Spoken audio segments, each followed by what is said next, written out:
ലോഹിതദാസിന്റെ കുടുംബത്തിലേക്ക് ഒരു നോട്ടം ഉണ്ടായിട്ടുണ്ടോ ആക്ച്വലി? ലോഹിക്ക് തീരെ ഇഷ്ടപ്പെടില്ല, ഞങ്ങൾ അധികം സഹായിച്ചു കഴിഞ്ഞാലും ഇഷ്ടപ്പെടില്ല എന്ന് അവർക്കറിയും. അവിടെ എനിക്ക് ക്യാമറയും അവിടെ നിന്ന കാലത്ത് ഇടാനുള്ള കുറേ ഡ്രസ്സൊക്കെ വാങ്ങിച്ചു തന്നിരിക്കുന്നു, മമ്മൂക്കയാണ് വാങ്ങിച്ചു തന്നിരിക്കുന്നത്.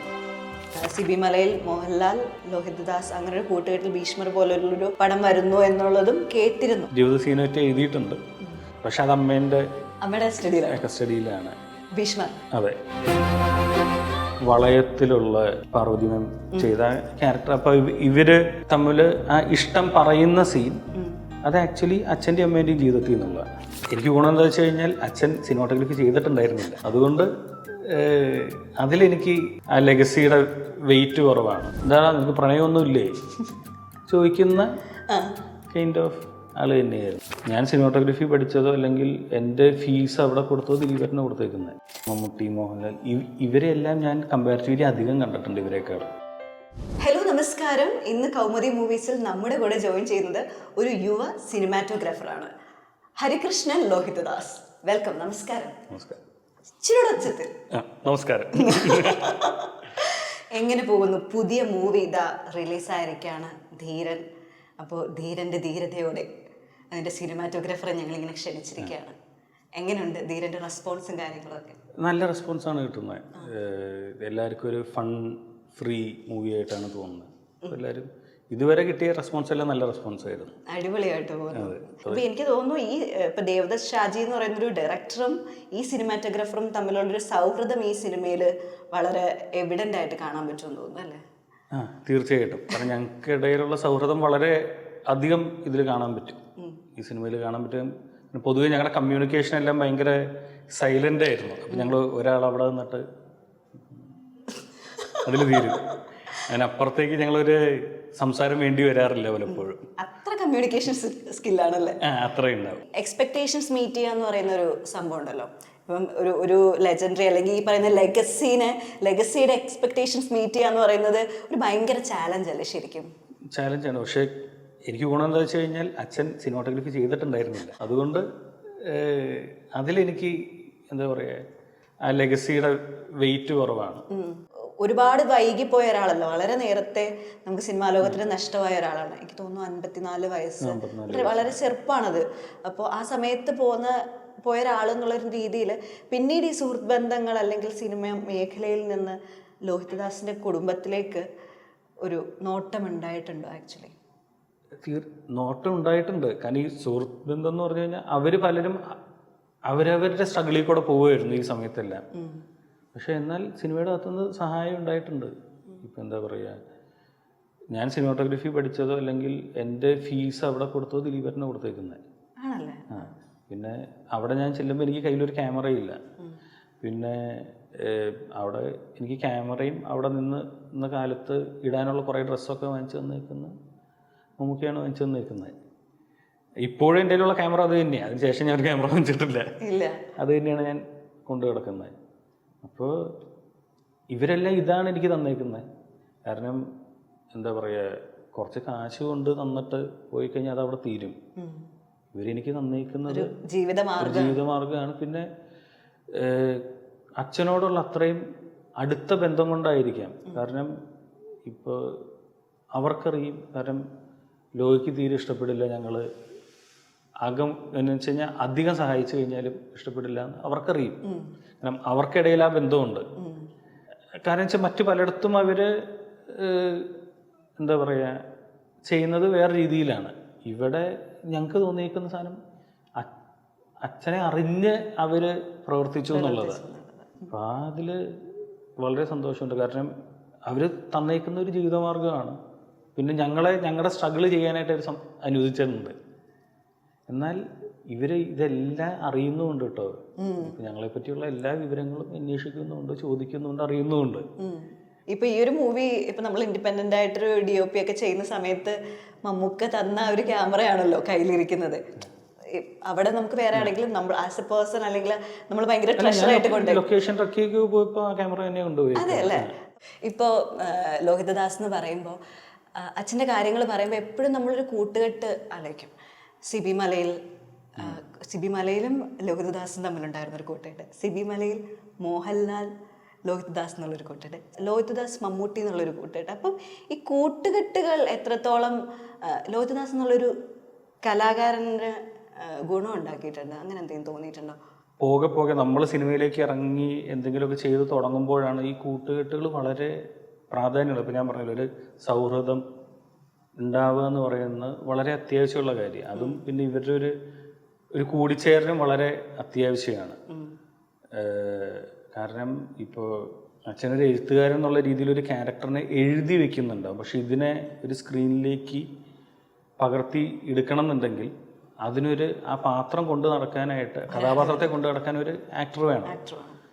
അത് ഇവർക്കിടയിൽ ഒരു ആത്മബന്ധം ഇല്ലാന്നുണ്ടെങ്കിൽ അത് എന്താ പറയുക, ഒരു എഴുത്തുകാരൻ്റെ ഉള്ളിലുണ്ടായ ആ കഥാപാത്രത്തെ അടുത്ത ആളിലേക്ക് പകർന്നു കൊടുക്കാൻ പറ്റില്ല എന്നാണ് ഇപ്പം ഞാൻ മനസ്സിലാക്കുന്നത്. അതെ, അങ്ങനെയാണെങ്കിൽ ഒരു കിരീടമോ ചെങ്കോലോ തനിയാവർത്തനമോ കറക്റ്റായി ആളുകളിലേക്ക് എത്തില്ല. അതെ, അപ്പോൾ അതിനായിട്ട് ആ ഒരു നടൻ വേണം. പിന്നെ അതിനിടയിലും ഇതെല്ലാം കൺട്രോൾ ചെയ്യാനും നോക്കാനും ആ ഒരു സംവിധായകൻ വേണം. അതെല്ലാം ഭയങ്കര ഇമ്പോർട്ടൻ്റ് ആയിട്ടുള്ള കാര്യങ്ങളാണ്. അപ്പോൾ അവരുടെ ആ ഒരു യൂണിയൻ ഭയങ്കര എന്താ പറയുക മഹത്തായ ഒരു കാര്യമായിരുന്നെന്ന് എന്താ പറയുക പോകെയാണ് ഞങ്ങൾ മനസ്സിലാക്കുന്നത്. ഇപ്പം ഈ കഥകൾ എഴുതുമ്പോഴേ നമ്മൾ ഭയങ്കര ഇൻസ്പയർഡ് ആയിരിക്കുമല്ലോ, ഇന്നൊരാള് അല്ലെങ്കിൽ കഥാപാത്രങ്ങൾ. പണ്ട് ഞാൻ കേട്ടിട്ടുണ്ട് ഉത്സവപ്പറമ്പുകളിൽ നായകനെ തേടി ഇറങ്ങിയൊരു ലോഹിത് ദാസ് ഉണ്ടായിരുന്നു എന്നുള്ളത്. അപ്പം പലയിടത്തുനിന്ന് പല ജീവിച്ചിരിക്കുന്ന കഥാപാത്രങ്ങളെ എടുത്ത് അത് കഥകളാക്കി ആളുകളിലേക്ക് എത്തിച്ചിരുന്ന ഒരാളെന്ന്, ഭയങ്കരമായി കുടുംബം, സ്നേഹബന്ധം അതിനൊക്കെ ഒരുപാട് വില കൽപ്പിച്ചിരുന്ന ഒരാൾ. അപ്പം ഇങ്ങനെയുള്ള കഥാപാത്രങ്ങളെ നേരിട്ട് കണ്ടിട്ടുണ്ടോ, എക്സ്പീരിയൻസ് ചെയ്തിട്ടുണ്ടോ? അച്ഛൻ്റെ സിനിമയിലെ കഥാപാത്രങ്ങളെ പലരെയും നേരിട്ട് കണ്ട. അപ്പോൾ നമ്മൾ കാണുമ്പോൾ ആ ഒരു കഥാപാത്രത്തിൻ്റെ ഒരാംഗിളായിരിക്കും ചിലപ്പോൾ ഞങ്ങൾ കാണുന്നത്. എൻ്റെ അമ്മയുടെ ക്യാരക്ടറിലുള്ള പല കാര്യങ്ങളും പല സിനിമകളിലെയും ഉള്ള സ്ത്രീ കഥാപാത്രങ്ങളിലുണ്ട്, പല രീതിയിലായിട്ട്. അപ്പോൾ എന്താ പറയുക, ഇപ്പോൾ ചില സിറ്റുവേഷൻ, ഇപ്പോൾ വളയത്തിലുള്ള പാർവതി മാം ചെയ്ത ക്യാരക്ടർ, അപ്പോൾ ഇവര് തമ്മിൽ ആ ഇഷ്ടം പറയുന്ന സീൻ അത് ആക്ച്വലി അച്ഛൻ്റെയും അമ്മേൻ്റെയും ജീവിതത്തിൽ നിന്നുള്ള ഭയങ്കര സ്വീറ്റ് ആയിട്ട് തോന്നി എനിക്കത് പെട്ടെന്ന് കേട്ടപ്പോൾ. അച്ഛൻ കഥ എഴുതുന്നു, തിരക്കഥ എഴുതുന്നു, സംവിധാനം ചെയ്യുന്നു, പാട്ടുകൾ എഴുതുന്നു, അങ്ങനെ പല മേഖലയിൽ സിനിമയുടെ കഥ പറച്ചിലുകളിൽ ഉണ്ടായിരുന്ന ഒരാൾ. പക്ഷെ ഈ കഥകളിൽ പറച്ചിലുകളിൽ നിന്ന് മാറി അത് ഒപ്പിയെടുക്കുന്നതിലേക്ക് മകൻ എത്തിയത് എപ്പോഴാണ്? 4ാം ക്ലാസ്സൊക്കെ വരെ എനിക്ക് ഒരാഗ്രഹം ഒരു മൃഗ ഡോക്ടർ ആവണമെന്നായിരുന്നു. അതിനുശേഷം നേരെ മാറിയത് സിനിമാറ്റോഗ്രാഫറിലേക്കാണ്. ക്യാമറാമാൻ ആവണം. അത് ഭയങ്കരമായിട്ടുള്ള അന്തരല്ലേ, മൃഗ ഡോക്ടർ ഇവിടെ കിടക്കുന്നു. മൃഗ ഡോക്ടർ എന്നുള്ളത് പൊതുവെ ഒരു മൃഗസ്നേഹി എന്നുള്ള രീതിയിൽ അന്ന് വന്നതായിരിക്കും. ഹരികൃഷ്ണൻ, ഞാനിപ്പോൾ നമുക്ക് ധീരനിലേക്ക് വരാം. ധീരനിലേക്ക് വരുമ്പോൾ ഭയങ്കരമായ ഒരു ക്രൂ, അതായത് നമ്മളിതിൻ്റെ പ്രൊമോഷനൊക്കെ കാണുമ്പോൾ ചിരി അടക്കാൻ പറ്റാത്ത ക്രൂ ആണുള്ളത്. ജഗദീഷ് ചേട്ടൻ, അശോകൻ ചേട്ടൻ, മനോജ് ചേട്ടൻ, അങ്ങനെ പിന്നെ അതിൻ്റെ കൂടെ കുറേ ജൂനിയേഴ്സ് വേഴ്സസ് സീനിയേഴ്സ്, അങ്ങനെ ഒരു ഭയങ്കര ഒരു കൂട്ടം. ഈ കൂട്ടത്തിനെ ഒപ്പിയെടുക്കുമ്പോൾ ഒരു അനുഭവം എങ്ങനെയായിരുന്നു? എൻ്റെ ഒരു ഇത് വെച്ച് നോക്കുമ്പോൾ എങ്ങനെയാണെന്ന് വെച്ച് കഴിഞ്ഞാൽ, ഞാനിന്നും ഇപ്പോൾ സല്ലാപത്തിൻ്റെ സമയത്ത് ആദ്യം മനോഹരനെ കാണുന്ന ഞാൻ ഓർക്കുന്നുണ്ട്. കാരണം എന്താണെന്ന് വെച്ചാൽ, ഇപ്പോൾ നമ്മൾ പറയുന്നത് ഇപ്പോൾ മമ്മൂട്ടി, മോഹൻലാൽ, ഇവരെല്ലാം ഞാൻ കമ്പാരിറ്റീവ്ലി അധികം കണ്ടിട്ടുണ്ട് ഇവരെക്കാൾ. പക്ഷേ ഈ ഒരു വ്യക്തിയെ ഞാൻ ഒരുപാട് കണ്ടേക്കുന്നത് ടി വിയിലാണ്, അല്ലെങ്കിൽ സിനിമയിലാണ് കണ്ടേക്കുന്നത്. ഇങ്ങനെ ഒരാളെ കാണുമ്പോൾ എനിക്ക് ഭയങ്കര കൗതുകമായിരുന്നു. മറ്റേത് ഈ പറയുന്ന പോലെ മാമന്മാർ എന്നുള്ള ലെവലിലാണ്. ഇത് എനിക്ക് ഭയങ്കര കൗതുകമായിരുന്നു. അപ്പം അങ്ങനെ അത് ഞാൻ ഇപ്പോഴും ഓർക്കുന്നുണ്ട്. അതുപോലെ ഉള്ളൊരാളെ ഞാൻ വീണ്ടും എന്താ പറയുക, ഞാൻ ഷൂട്ട് ചെയ്യുകയാണ്. ഈ നമ്മുടെ ധീരൻ്റെ സെറ്റില് ഒരു ഓർമ്മ പറയാനുണ്ടോ? ഞങ്ങൾ തമിഴ്നാട്ടിലേക്ക് ചെന്ന് ഷൂട്ട് തുടങ്ങിയിട്ട് ആദ്യം അവിടെ എല്ലാവരും കൂടെ ഷൂട്ട് ചെയ്യുന്ന സീക്വൻസിൽ ജഗദീഷ് ചേട്ടൻ വന്നിട്ട് എന്താ പറയുക, ഇപ്പോൾ മനോഹരന് ഒരു ഡയലോഗ് സീക്വൻസ് ഉണ്ട്. അതിനിടയിൽ ഒരു സോഡ പൊട്ടിക്കുന്ന ഒരു സാധനമുണ്ട്. അത് ആരും പ്രതീക്ഷിക്കുന്നതല്ല. അപ്പം ഞാനിങ്ങനെ വ്യൂ ഫൈൻഡറി കൂടെ നോക്കിക്കൊണ്ടിരിക്കുമ്പോൾ ഒരു സോഡ പൊട്ടിച്ച് കൊടുക്കണം എന്നുള്ളതായിരുന്നു അതിലേത്. പക്ഷെ പുള്ളിക്ക് പൊട്ടിക്കാൻ പറ്റുന്നില്ല. പക്ഷെ പൊട്ടിക്കാൻ പറ്റാതെ വന്നപ്പോൾ പുള്ളി ചെയ്ത കാര്യം ഭയങ്കര ഇൻട്രസ്റ്റിംഗ് ആയിരുന്നു. അങ്ങനെ തന്നെയാണോ സിനിമയിൽ അപ്പൊ അത് ഇപ്പൊ സിനിമയിൽ അങ്ങനെയാണ് പ്ലേസ് ചെയ്തേക്കുന്നത്. ഓക്കെ. അപ്പൊ ഇതെല്ലാം എന്താ പറയാ, ഫസ്റ്റ് കാണുമ്പോൾ ചിരിക്കാതിരിക്കുക എന്നുള്ളതാണ് എന്റെ ഏറ്റവും വലിയ ടാസ്ക്. ഈ പോയ സെറ്റുകളിൽ ഏറ്റവും ഇങ്ങനെ ഓർത്തിരിക്കണ ഒരു അനുഭവമൊക്കെ ഉണ്ടോ, ഈ സിനിമ സെറ്റ് പോയി കണ്ടിട്ടൊക്കെ? എന്താ ഫൈറ്റ് സീക്വൻസ് ഷൂട്ട് ചെയ്യുന്നതാണ് എൻ്റെ ഏറ്റവും, ക്ലൈമാക്സിലെ ഫൈറ്റ് സീക്വൻസിന്റെ ഒരു ഷോട്ട് എടുക്കുന്നതാണ് എൻ്റെ ഏറ്റവും പഴയ സിനിമ സെറ്റിലെ ഓർമ്മ. എൻ്റെ ഓർമ്മ ശരിയാണെങ്കിൽ എനിക്കന്ന് 2.5 വയസ്സൊക്കെയാണെന്ന് തോന്നുന്നുണ്ട്. 2.5-3 വയസ്സ്, 2.5-3 വയസ്സായിരിക്കണം. അതാണ് എൻ്റെ ഏറ്റവും പഴയ ഓർമ്മ. ജോക്കറിന്റെ സെറ്റിലൊക്കെ പോയിട്ടുണ്ടോ? ജോക്കറിന്റെ സെറ്റിൽ പോയിട്ടുണ്ട്. അത് ഞങ്ങൾക്ക് ഭയങ്കര ഇഷ്ടമുള്ളത് എന്ന് വെച്ച് കഴിഞ്ഞാൽ കുറേ മൃഗങ്ങള് ഫ്രീ ആയിട്ട് എത്ര പ്രാവശ്യം വേണേലും സർക്കസ്. കാരണം വെച്ച് കഴിഞ്ഞാൽ അവര് ആ സർക്കസിന് ഷോ നടത്താനും സമ്മതിച്ചിരുന്നു. അവരുടെ ഷോ ടൈമുകളിൽ അവര് യൂഷ്വലി അവരുടെ ഷോ നടത്തും. ബാക്കി സമയത്താണ് അവിടെ ഷൂട്ട് ഉണ്ടാവുക. അല്ലെങ്കിൽ അങ്ങനെ സ്പെഷ്യലി എന്തെങ്കിലും ഷൂട്ട് ചെയ്യുന്ന സമയമായിരിക്കണം, അപ്പോൾ മാത്രമേ അവരെ നിർത്തിക്കുള്ളൂ. അപ്പൊ ശരിക്കും ഒറിജിനൽ ആൾക്കാരൊന്നും ശരിക്കും അതൊരു ഒറിജിനൽ സർക്കസ് ആയിരുന്നു. സെറ്റല്ല, അഭിനേതാക്കളല്ല കൂടുതലും. അല്ല, കൂടുതലും അതൊരു ഒറിജിനൽ സർക്കസ് തന്നെയായിരുന്നു. അപ്പൊ ഇടയ്ക്കിടയ്ക്ക് സർക്കസ് കാണായിരുന്നു. അപ്പൊ ഞങ്ങൾ അവിടെ ചെല്ലും. അപ്പോൾ വെറുതെ ഒരുപാട് ദിവസം നിന്നിട്ടുണ്ട് ജോക്കറിന്റെ സെറ്റിൽ. അപ്പോൾ ഷോ നടക്കുമ്പോൾ വെറുതെ കയറി ചെല്ലും. ഇപ്പൊ അനിയൻ ഷോന് ആനയൊക്കെ കൊണ്ട് അവൻ കയറിയിട്ടുണ്ട്. അവൻ അങ്ങനെയുള്ള. പിന്നെ നോക്കുമ്പോ എന്താ, ഒരു കൂട്ടിൽ സിംഹം, ഒരു കൂട്ടിൽ പുലി, ഒരു കൂട്ടിൽ ആന. രസമായിരുന്നു. ഭയങ്കര കൗതുകമുള്ള സമയമാണ്.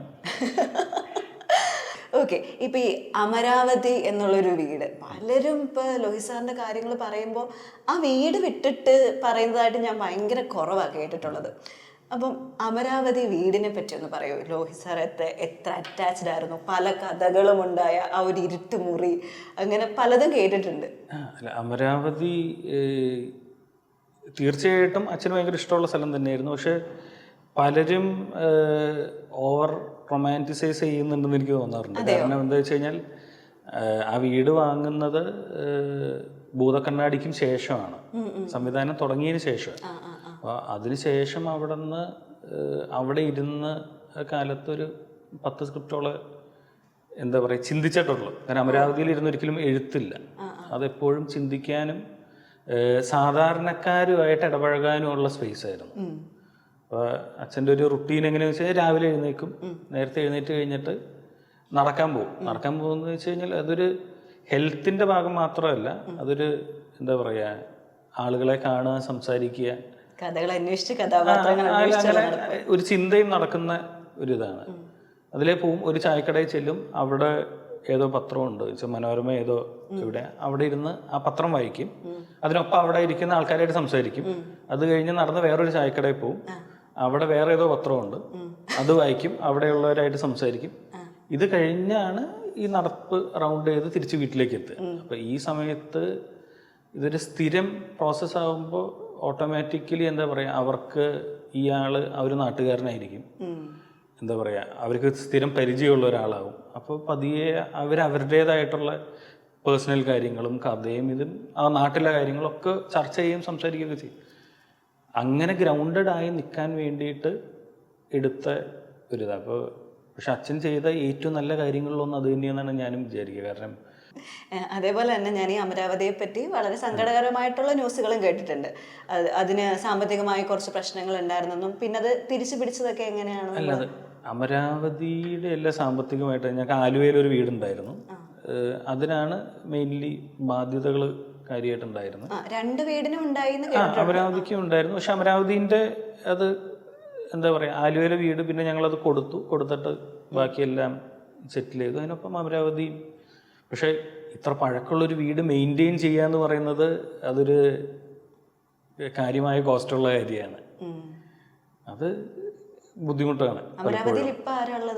അമ്മ അവിടെയാണ്. അമ്മ ഇവിടെ വന്ന് ഞങ്ങളുടെ കൂടെ നിൽക്കില്ല. അമ്മേനെ വിളിച്ചാലും അമ്മ പറയുക ഇല്ല, അവിടെയാണ് അമ്മയ്ക്ക് സുഖം ആണ് പറയുക. അപ്പൊ അമ്മയ്ക്ക് അവിടെ പക്ഷെ ഭയങ്കര രസമുള്ള വീട്. ഞാൻ വീഡിയോസ് ഫോട്ടോസ് ഒക്കെ കണ്ട സമയത്ത് ഭയങ്കര ഒരു വെക്കേഷൻ കാലത്ത് പിള്ളേരൊക്കെ കൊണ്ട് ഇറക്കി ഇട്ട് കഴിഞ്ഞാൽ ഓടിക്കളിച്ചവർക്ക് നൊസ്റ്റാൾജി പെറുക്കി എടുക്കാൻ പറ്റുന്ന പോലത്തെ ഒരു ഇത്. അപ്പൊ ഹരികൃഷ്ണനെ സംബന്ധിച്ച് ഏറ്റവും വലിയൊരു നല്ല ഓർമ്മ എന്തായിരിക്കും അവിടെ അച്ഛനുമായിട്ടുള്ള? ഞാനും അച്ഛനും മാത്രമായിട്ട് കുറേ സമയം അമരാവതിയിലും അവിടെ നിന്നുള്ള കുറേ യാത്രകളും ഉണ്ടായിട്ടുണ്ട്. കാരണം വെച്ച് കഴിഞ്ഞാൽ എനിക്ക് ഡ്രൈവിംഗ് ലൈസൻസ് കിട്ടിയ ഉടനെ തന്നെ വെച്ച് കഴിഞ്ഞാൽ ലേണേഴ്സ് കിട്ടിയപ്പോൾ തൊട്ട് അച്ഛൻ്റെ ഡ്രൈവറാണ്. അപ്പോൾ ആ ഒരു ഗ്യാപ്പ് കുറച്ച് ഇടയ്ക്കിടയ്ക്ക്. അപ്പോൾ അങ്ങനെയുള്ള കുറേ യാത്രകളും സംസാരങ്ങളും ആ വീട്ടിലുണ്ടായിട്ടുണ്ട്. അപ്പം ഞാൻ ശരിക്കും പറഞ്ഞു കഴിഞ്ഞാൽ അച്ഛനായിട്ട് എനിക്ക് ഏറ്റവും അധികം ഒറ്റയ്ക്കുള്ള ടൈം കിട്ടിയേക്കുന്നത് അമരാവതിയിലാണ്. അപ്പൊ എന്തായിരിക്കും ആ സമയത്ത്? കാരണം മോൻ വളർന്ന് ലേണേഴ്സ് കിട്ടി, ഇപ്പൊ 18 വയസ്സ് എന്തായാലും കഴിഞ്ഞു, പ്രായപൂർത്തിയായ ഒരു മകൻ കിട്ടി. അപ്പോൾ ആ സമയത്ത് രണ്ടുപേര്, അതെ അച്ഛന്മാരൊക്കെ ആകുമ്പോൾ എങ്ങനെയുള്ള ഒരു അച്ഛനായിരുന്നു? കാരണം നമ്മുടെ ഇപ്പൊ കാണുന്ന പോലെ ഒരു ബ്രോഡ് ആഡി ആയിരുന്നോ, അതോ ഭയങ്കര കുറച്ച് പേടിയുള്ള ടൈപ്പ് ഓഫ്? പേടിയൊന്നുമുള്ള ടൈപ്പൊന്നും ആയിരുന്നില്ല. അച്ഛൻ ഈ പറയുന്ന പോലെ കാര്യങ്ങൾ കൃത്യമായിട്ട് പറഞ്ഞു തരുന്ന രീതിയിലുള്ള ഒരാൾ തന്നെയായിരുന്നു. എന്നാൽ നമുക്ക് എന്ത് കാര്യവും പറയാം എന്ന് വെച്ച് കഴിഞ്ഞാൽ അച്ഛൻ ഒക്കെ എന്താണ് നിനക്ക് പ്രണയമൊന്നും ഇല്ലേ ചോദിക്കുന്ന കൈൻഡ് ഓഫ് ആള് തന്നെയായിരുന്നു. ഉണ്ടായ സമയത്തും ഞാൻ ഈ പറയുന്ന പോലെ അച്ഛൻ്റെ അടുത്ത് തന്നെയാണ് പറഞ്ഞത്. മകന്റെ പ്രണയം എവിടെയെങ്കിലും ഏതെങ്കിലും സിനിമ ഇല്ല, അതിനുള്ള സമയം ഉണ്ടായിരുന്നില്ല. അതിനു മുമ്പ് അച്ഛൻ മരിച്ചു. പക്ഷേ എന്താ പറയുക, ഇപ്പോൾ വിവാഹം കഴിച്ചേക്കുന്ന ആള് ഞങ്ങൾ റിലേഷനിലായപ്പോൾ ഞാൻ ആദ്യം അച്ഛനോടാണ് പറഞ്ഞത്. അപ്പോൾ ആ ഒരു എന്തായിരുന്നു അച്ഛൻ്റെ റെസ്പോൺസ് ഒക്കെ എന്തായിരുന്നു? ഓക്കെ, അച്ഛൻ്റെ റെസ്പോൺസ് നീ നോക്ക് അതായിരുന്നു. ഇപ്പൊ കൂൾ ഡാഡിയാണ്. അത് എന്താ പറയുക, അച്ഛന് വെച്ച് കഴിഞ്ഞാൽ ഞങ്ങൾക്ക് പ്രണയം ഉണ്ടാവണമെന്ന് മാത്രമല്ല, പ്രണയം ഉണ്ടാവണം, വിരഹവും ഉണ്ടാവണമെന്ന് ആഗ്രഹം ഉണ്ടായിരുന്നു. എന്നാലേ പഠിക്കുകയുള്ളൂ. ജീവിതത്തിലെ കയ്പും മധുരവും ഒരുമിച്ചറിയണമല്ലോ. അതെ അതെ. അപ്പം അത് കൊള്ളാം, അച്ഛനെ കൊള്ളാം. പിന്നെ നമ്മൾ ഈ ഒരു സിനിമാറ്റോഗ്രാഫി, ഇപ്പോൾ വീട്ടിലിപ്പോൾ അച്ഛൻ കഥ, തിരക്കഥ അങ്ങനെ ആയിരുന്നതുകൊണ്ട്, സംവിധാനം ആയിരുന്നതുകൊണ്ട് തന്നെ സിനിമാറ്റോഗ്രാഫിയിലേക്ക് വരുമ്പോൾ ആരായിരിക്കും ഏറ്റവും കൂടുതൽ ഇൻസ്പയർ ചെയ്തത്? ഞാൻ മറ്റേ ഒരു വിഷ്വൽ കാണുന്നതിന് മുമ്പ് തന്നെ ഒരു സെറ്റിലുള്ള സിനിമാറ്റോഗ്രാഫറെ കണ്ടാണ് അതിലേക്ക് ഇൻട്രസ്റ്റ് വരുന്നത്. അപ്പോൾ വെച്ച് കഴിഞ്ഞാൽ പല സെറ്റുകളിലും പലരെയും കണ്ട് അതിൽ ഈ പറയുന്ന പോലെ വേണു സാറിനെ ഭയങ്കര വെച്ച് കഴിഞ്ഞാൽ ആൾ സെറ്റിൽ നിൽക്കുന്നത് കാണാനേ ഒരു അഴകായിരുന്നു. അപ്പോൾ അതാണ് ഏറ്റവും ആദ്യം ഒരു ഓ ഫാക്ടർ ഉണ്ടാക്കുന്നത്. പിന്നെ പതിയെ ഓക്കെ ഈ മനുഷ്യൻ എന്താണ് ചെയ്യുന്നത് എന്നുള്ളത് അറിയാനായിട്ട് നോക്കിയിട്ടുണ്ട്. കാരണം കസ്തൂരിമാനൊക്കെ വേണു സാർ ഷൂട്ട് ചെയ്യുന്ന സമയമായപ്പോഴേക്കും എനിക്ക് കുറച്ചുകൂടെ സ്ട്രോങ് ആയിട്ട് ഓക്കെ എനിക്ക് സിനിമാറ്റോഗ്രാഫി വേണം എന്നുള്ളൊരു ചിന്തയുണ്ട്. ഒരു ഇത്തിരി കൂടെ എത്തിച്ച് അന്നും വലിയതൊന്നുമില്ല, 8ാം ക്ലാസ്സോ 7ാം ക്ലാസ്സോ ഒക്കെ ഉണ്ടാകാൻ വഴിയുള്ളൂ. അപ്പോൾ അതുകൊണ്ട് ഞാൻ ലൈറ്റ് ചെയ്യുന്നതൊക്കെ കുറച്ചുകൂടെ കാര്യമായിട്ട് നിന്ന് നോക്കുമായിരുന്നു. അത് വേണു സാറ് ഭയങ്കരമായിട്ട് ഇൻസ്പയർ ചെയ്തിട്ടുണ്ട്. ഓക്കെ, അച്ഛൻ ബാക്കി വെച്ച 2 പടങ്ങളുണ്ടെന്ന് കേട്ടിട്ടുണ്ട്. അപ്പം സിബി മലയിൽ മോഹൻലാൽ, ലോഹിത് ദാസ് അങ്ങനെ ഒരു കൂട്ടുകെട്ടിൽ ഭീഷ്മർ പോലുള്ളൊരു പടം വരുന്നു എന്നുള്ളതും കേട്ടിരുന്നു. അപ്പോൾ നടക്കാതെ പോയൊരു, എന്നാൽ ആൾക്കാർ ഒരുപാട് ആഗ്രഹിച്ചിരുന്ന ഒരു കൂട്ടുകെട്ടിൽ വീണ്ടും അങ്ങനെ ഒരു കൂട്ടുകെട്ടിൽ ലാലേട്ടൻ പടം വരുന്നു എന്നൊക്കെ ഉള്ളത് ഭയങ്കരമായി ആഗ്രഹിച്ചിരുന്ന കാര്യമാണ്. എപ്പോഴെങ്കിലും അച്ഛൻ്റെ മരണശേഷം അച്ഛൻ്റെ ആഗ്രഹം പൂർത്തീകരിക്കണം എന്നൊരാഗ്രഹം ഉണ്ടായിട്ടുണ്ടോ? നേരത്തെ കാര്യം ഈ പറയുന്ന പോലെ എഴുതി വയ്ക്കുന്ന ശീലവുമില്ല. അതുകൊണ്ട് എന്താന്നുള്ളത് അച്ഛൻ്റെ മനസ്സിലേ ഉണ്ടാവുള്ളൂ. കഥയുടെ ഒരു ജീവിത സീനൊക്കെ എഴുതിയിട്ടുണ്ട്, പക്ഷെ അത് അമ്മയുടെ കസ്റ്റഡിയിലാണ്. ഭീഷ്മർ, അതെ. പക്ഷേ അമ്മ അതിനെ അത്ര സപ്പോർട്ട് ചെയ്യുന്ന ആളല്ല ഭീഷ്മർ ചെയ്യുന്നത്. കാരണം അച്ഛനെ ഭയങ്കര ടഫായിരുന്ന സബ്ജക്റ്റ് ആയിരുന്നു ഭീഷ്മർ എന്ന് അമ്മ പറയും. അപ്പോൾ അതുമ്പോ വെറുതെ കയറണ്ട, അതുകൊണ്ട് ഭീഷ്മർ ഞങ്ങൾക്കിനി പ്രതീക്ഷിക്കണം. ഇല്ല, ഭീഷ്മർ അത് ഭയങ്കര ടഫായിട്ടുള്ള സബ്ജക്റ്റാണ്. വേറൊരു പടവും കൂടി ഉണ്ടായിരുന്നു എന്ന് കേട്ടിട്ടുണ്ട്. ഏതെങ്കിലും അച്ഛൻ ബാക്കി വെച്ച് പൂർത്തീകരിക്കണം എന്നുണ്ടായില്ലേ?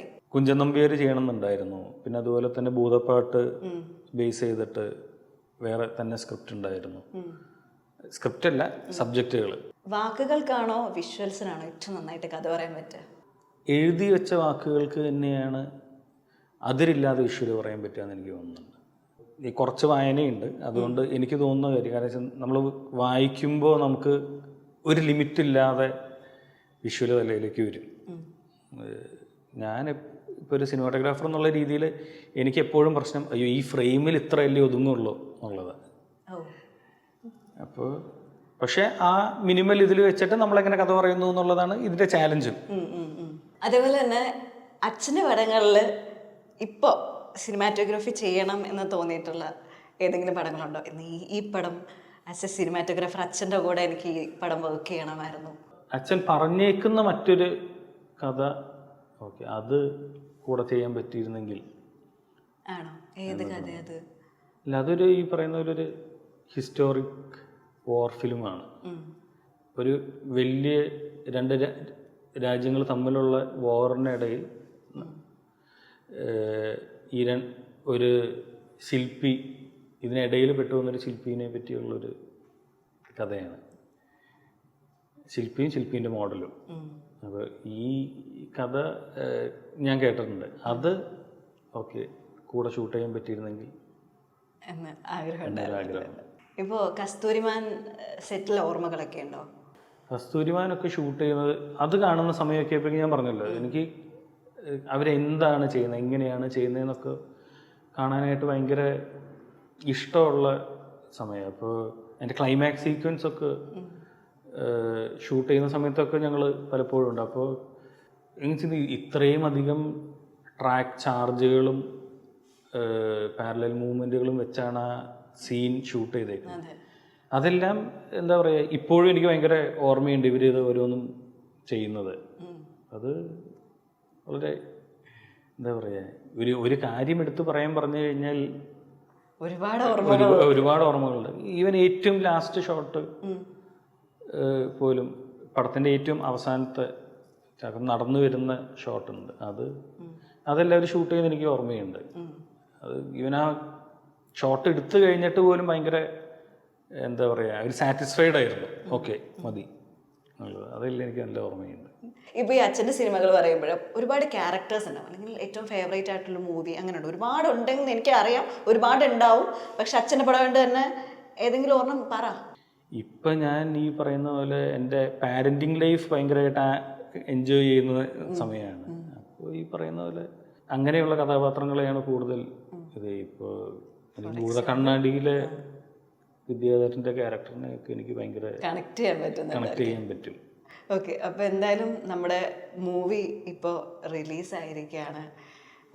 പലരും ലോഹിതദാസിൻ്റെ മകൻ എന്നറിയപ്പെടുന്നതിനെക്കാട്ടിലും കൂടുതൽ നാളെ ഒരു DOP ഹരികൃഷ്ണൻ എന്നുള്ളൊരു മേൽവിലാസം ഇപ്പോൾ എപ്പോഴും നമ്മൾ ആഗ്രഹിക്കില്ല. കാരണം ഈ നെപ്പോക്കിഡ്സിൻ്റെ ഒരു സാധനം പറയുന്നുണ്ടല്ലോ, എപ്പോഴും അവരുടെ ബാനറിൽ അറിയപ്പെടുക. അതിന്ന് മാറി ഒറ്റയ്ക്ക് വഴിവെട്ടി വന്നവൻ എന്നൊരു രീതിയിലേക്ക് നമുക്ക് എത്തണമെന്നുണ്ടാവുമല്ലോ. അപ്പം ആ ഒരു ജേർണിയിലേക്ക് എപ്പോഴും ഈ ധീരതയോടെ നമ്മളെ നയിക്കട്ടെ എന്ന് ഞാൻ ആശംസിക്കുകയാണ്. എന്തായാലും അടിപൊളിയാവട്ടെ. ഒരുപാട് സിനിമകൾ ഞങ്ങൾ പ്രതീക്ഷിക്കുന്നു.